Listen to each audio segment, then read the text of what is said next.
100% 알죠. 아, 이거 기계네. 하지만 이번에 나왔던 GPT-4는 인간 같다. 이런 반응이 있는데 이게 무서운 거예요. 인간 같다라고 느끼는 건 얘는 결정적으로 감정이라는 기제가 없어요. 아, 기쁜 척을 해야 되는 거고 나서 이게 던져주는 거예요. 척만 계속 쌓이는 거예요. 나 혼자 사랑하고 있는 관계.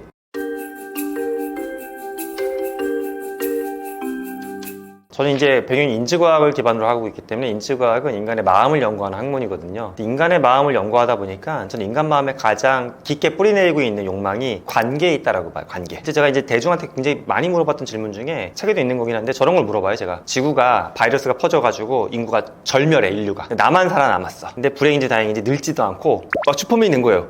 늙지도 않고 병도 안 걸려. 이러면 어떻게 살아갈 겁니까? 라고 물어보면 되게 신기하게도요, 초등학생부터 뭐 남녀노소 무관하게 다 비슷한 시나리오를 말을 하세요. 인류가 절멸했다고 했음에도 불구하고 초등학생들은 인류로 와이파이 찾겠다고 그래요. 톡방 들어가서 친구 있는지 봐야 된다고. 나이가 진짜 많은 선배님들한테 물어보게 되면 옛날에 했던 단파 라디오 3차 때 돌려가면서 관계예요.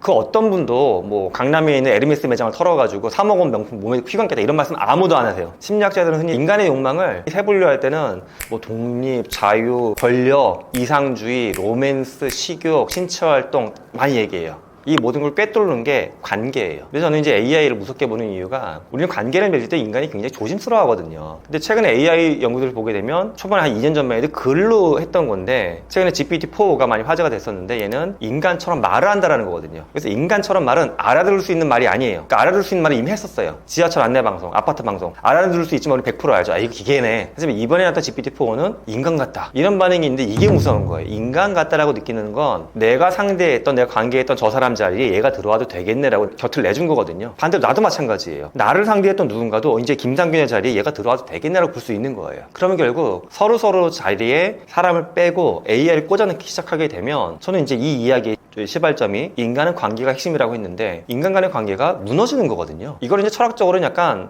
반론할 수도 있긴 해요. 인간도 원래 매체를 기반으로 해서 매개체가 있었다. 근데 AI가 새로 매개체가 되는 게 아니냐. 근데 여기서 매개체는 그냥 내가 통화할 걸 문자 메시지 보내는 카톡의 매개체랑 완전 결이 다른 거예요. 내가 과거에 안 했던 말인데도 좀 나를 흉내내가지고 다른 사람의 말을 끌어다가 나처럼 이야기해주는 거기 때문에 이거는 내 거를 약간 희석해가지고 보내주는 정도가 아니거든요. 저는 가장 무서운 게 인간의 관계를 AI가 대체할 수 있는 수준까지 왔고 우리는 그걸 어떤 효율성이나 나의 편의를 위해서 너무 쉽게 받아들이고 있다. 그래서 인간의 관계가 무너지는 게 저는 가장 두렵습니다. 우리가 이제 이 질문을 대중 매체에서 많이 봤던 건 영화 허 때문에 그런 것 같아요.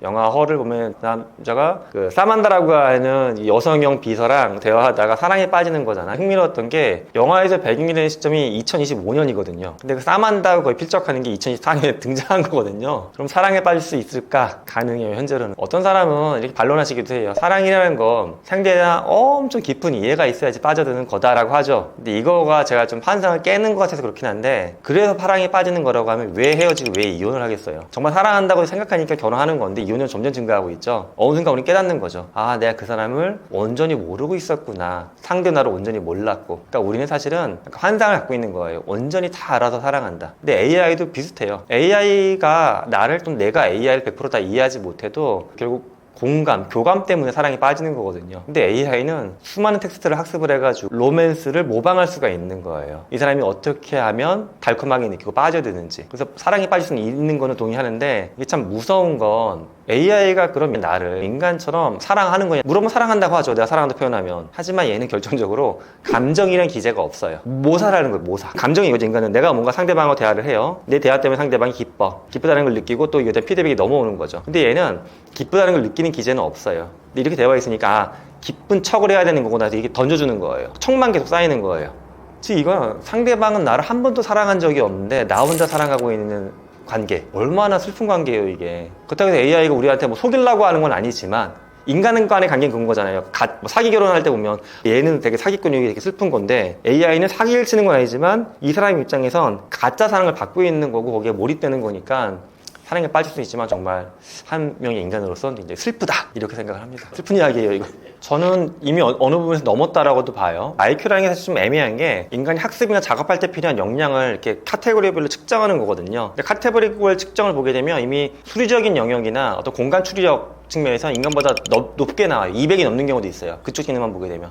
평균지능이 사실은 측정하기가 되게 애매하긴 한데 이걸 시험 보는 형태로 인공지능한테 툴을 돌려보죠. 그때는 150 정도는 나와요. 예, 근데 그게 애매한 건 그 테스트를 150이 나왔다고 해서 150 IQ 갖고 있는 사람처럼 일을 할 수 있냐? 이건 또 다른 문제거든요. 이 테스트만 150이 나온 거지. 요것도 조금 쉽게 보면 GPT가 이제 3이 있고 지금 3.5, 4가 나왔고 1년에서 1년 반 뒤가 있으면 5가 나오는 건데 이 순서로 놓고 봤을 때 GPT-3은 한 초등학생 저학년이나 유치원 수준이었어요. 흔히 봤을 때 뭐 업무적인 거 시켰을 때 글을 요약해봐 했을 때. 근데 이제 GPT-4를 보게 되면 고등학생이나 대학생 수준 정도 돼요. 근데 프롬프트를 잘 짜면 대학원생 수준까지 살짝 나올 때가 있고, GPT-5에서 우리가 기대하는 거는 이제 박사급의 어떤 업무 역량을 보여줄 거라고 기대를 하고 있습니다. 그럼 우리가 이 두 가지를 뭉쳐놓고 봤을 때 숫자적인 IQ와 업무적인 성과 측면에서 인간의 평균을 넘어섰다라고 판단하는 게 저는 과언은 아니라고 봅니다. 그렇죠. 지금 이 상황에서 가장 연관된 게 의학 분야예요. 의학은 수많은 시행착오 실험이잖아요. 그러니까 그 실험을 하기 위해선 이 모델이 가능할까 이 모델이 가능할까 모델 자체 설계를 해야 되고 이거 하나하나 실험을 해봐야 되고. 근데 구글만 해도 알파폴드라고 하는 단백질 구조 실험하는 플랫폼을 보여줬어요, 대중한테. 그런 거를 실험을 해가지고 인간이 실제 실험하기가 어렵거나 인간이 풀어내기 어려운 것들을 풀어내고 있죠, 이미 실시간으로. 그래서 지금 의학 분야는 이제 대변형일 수밖에 없다라고 보는 게 미국의 제약회사들은 빠르면 2년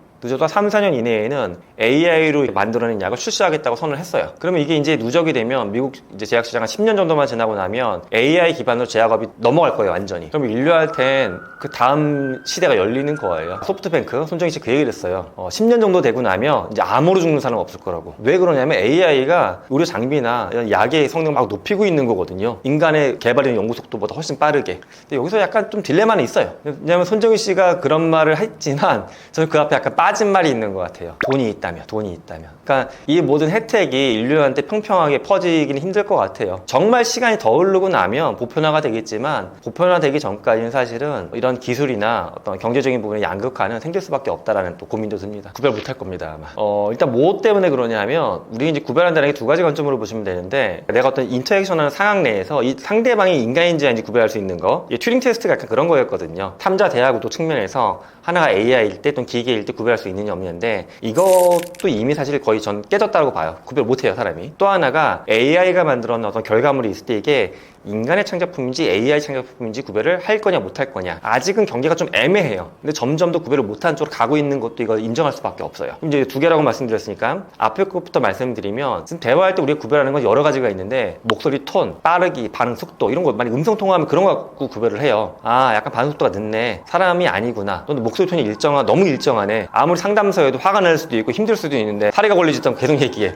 인간이 아닌 걸 알아요. 근데 최근에 이걸 다 모사할 수가 있고요. 심지어 올해 3월 콜롬비아 대학 연구진들이 발표한 논문을 보게 되면 사이언스 로보틱스라는 저널에 실린 건데 인간 얼굴을 그런 물리적으로 만들었을 때 시나리오도 나왔어요, 거기서는. 지금 GPT-4는 챗봇이에요, 음성 챗봇. 휴대폰에 있는 인간 얼굴을 흉상처럼 만들었어요. 근데 거기다 이제 실리콘으로 피부를 씌우고 뒤에 있는 모터가 26개 정도 붙여가지고 인간의 근육 중에 대부분, 그러니까 큰 근육 위주로는 다 모방을 한 거예요. 실제 이게 대화하는 씬을 보게 되면 인간의 표정이나 이 상황을 보고서 얘가 표정을 같이 져줘요. 근데 인간은 표정이 굉장히 중요한 게 대화할 때 상대방이 무슨 이야기하는데 울려고 하거나 찡그려. 그럼 기분이 나빠질 수도 있고 이건 결이 너무 안 맞는데 그러면 불쾌감이나 이질감을 느끼는 거. 사람이 아니구나. 못 알아듣는 거잖아요. 근데 얘는 딱 맞춰가지고 이 상황에 맞는 표정을 같이 줘줘요. 미리미리. 미리미리가 중요해요. 거울은 거의 동시죠. 물론 광학적으로는 약간의 딜레이가 있겠지만 우리가 감지를 못하니까. 근데 얘는 진짜 0.84초 표정을 먼저 자꾸 따라서 줘줘요. 그럼 인간은 감정을 다 따라서 오는 거구나, 감정의 흐름을. 그럼 얘는 그냥 굉장히 공감자는 인간처럼 느껴지는 거예요. 자, 그러다 보니까 이 상황에서 우리가 뭐 음성, 말의 빠르기, 대화하는 또 반응 속도, 그다음 표정까지 다 따라한다? 이 수준을 합쳤을 때는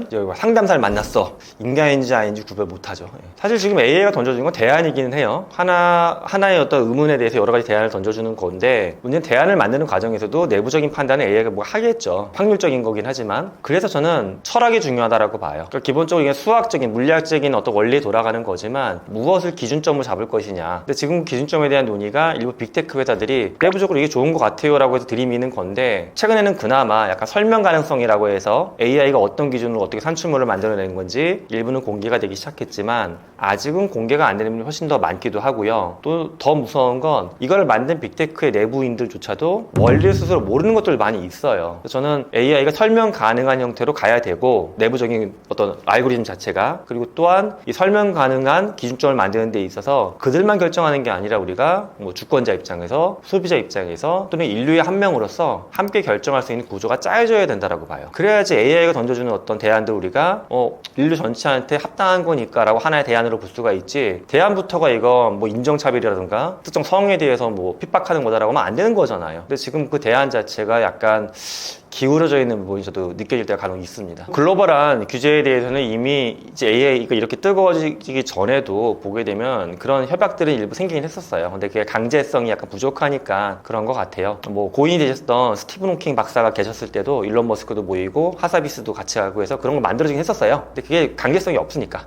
그나마 강제성이 있는 것 중에 가장 단위가 큰 건 유럽연합이 올해 4월 달에 AI 액트라는 거를 약간 파일럿 형태로 돌리기 시작했어요. 정식적으로는 2026년으로 시작하는 걸로 알고 있어요. 근데 이런 게 이제 만들어지게 되고 발효가 되면 유럽권 내에서는 AI에 대한 뭔가 탄탄한 규제나 그런 게 생기는 거죠. 근데 아쉽게도 우리나라를 보게 되면은 이번 국회에서도 이게 폐기 소선을 밟았습니다. AI 기본법이 올라갔다가 안 됐어요. 물론 그 기본법 자체가 완결성이 높다 낮다로 따질 수도 있지만 저는 그거 하나 눈덩어리 삼아서 이렇게 붙여가길 바랬었는데 상당히 아쉬운 부분이 있고요. 그래서 현재 우리나라도 보면 법 제초도 그렇고 관련 기관들이 EU의 법을 많이 참고를 하고 있습니다. EU가 거의 1년 넘게 논의해가지고 압축하고 압축해서 법안을 만든 거기 때문에 꽤 괜찮습니다. 저는 그런 거 필요하고 지금 이제 지역별로 하고 있지만 나중에는 이제 국제적으로 좀 더 강제력을 높일 수 있는 것들을 해야 된다라고 하는데 동의를 합니다. 저는 AI를 갖고 당장 뭐 하려고 학원을 다니시거나 AI 알고리즘 뭐 하려고 해서 뭐 머신러닝이나 딥러닝 책을 수학적으로 공부할 그럴 필요는 전혀 없다라고 봐요. 특히 이제 강남에 있는 학부모님들 보게 되면 저한테 코딩 교육, 프롬프트 교육 시켜야 되냐고 질문을 하시는데 전 그때도 말려요. 일단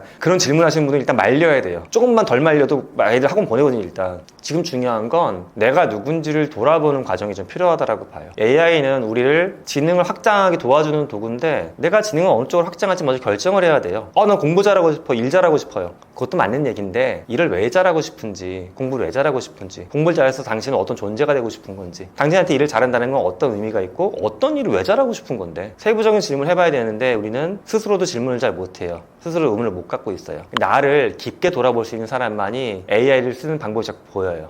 제가 이 책을 쓴 다음에도 많은 대중분들이 물어보더라고요. 교수님인데 굉장히 창의성이 높은 것 같다. 어떻게 AI한테 한겨레 신문 칼럼 악플 붙여달라고 할 생각을 할 수 있냐. 스레드도 안 쓰는데 제 학생이 보니까 교수님이 했던 이야기가 저 스레드에 몇백 회 공유가 됐대요. 그래서 그러냐 했는데 창의성의 문제가 아니라 전체 일에 대해서 고민을 했던 거예요. 한겨레 신문 칼럼을 2년 반 정도 썼을 때 그 생각이 들었어요. 악플이 붙는데 악플은 나쁜 것도 있지만 때로는 도움점도 있거든요. 근데 이왕이면 그 악플을 내가 미리 받아볼 수 있으면 어떨까? 내가 한겨레 신문에 칼럼을 쓰는 거는 악플 안 받기 위해 쓰는 게 아니라 더 사람들한테 뭔가 설득력 있는 글을 쓰고 싶은데 그러면 앞으로 미리 받아보는 것도 도움이 되지 않을까? 그래서 AI한테 처음에 얘기를 한 거죠. 근데 이것도 재미난 게 AI한테 그냥 칼럼인데 악플 나라고 안 달아줘요. 악플 나쁜 거라고. 그러면 인간의 대화로 설명하면 돼요. 나는 칼럼 보낼 교수인데 아직 편집장한테 가기 전이야. 근데 악플을 이렇게 미리 받아보려고 그래. 그럼 AI가 인정을 해주는 거예요. 이거 악플 미리 보여줄 필요가 있다. 그럼 거기다 살벌한 악플 붙여줘요.